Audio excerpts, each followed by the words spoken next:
REC के बारे में सवाल है आलोक रंजन ठाकुर का। 3 से 5 साल के हिसाब से इसको देख रहे हैं, 100 शेयर है, 330 का इनका भाव है। 3 से 5 साल के हिसाब से देख रहे हैं। आरईसी 5 टाइम पे हो गया क्या? 5.63। ओके।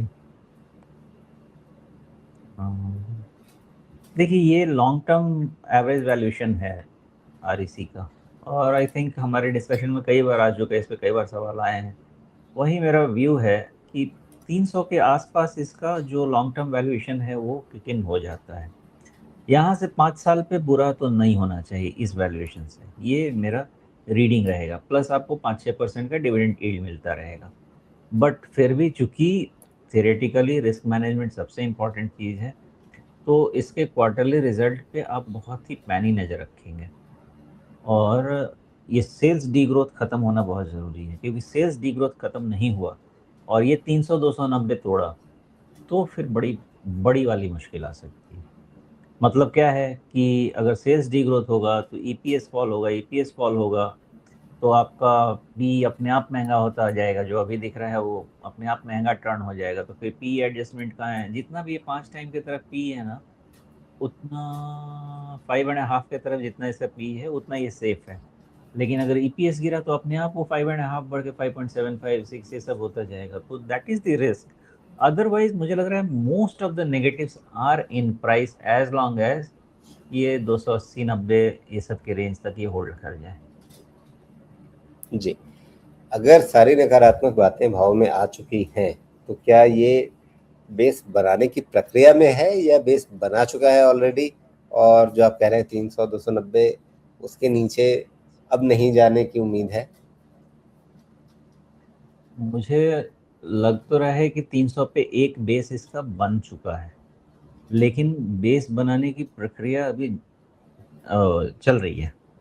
Okay, okay. बना नहीं है। और कभी जब इसका ब्रेकआउट आएगा तो वो ब्रेकआउट किस लेवल पे आएगा? मोटा मोटी हमें दिख रहा है कि 300, काफी समय से इसने 400 के भाव नहीं देखे।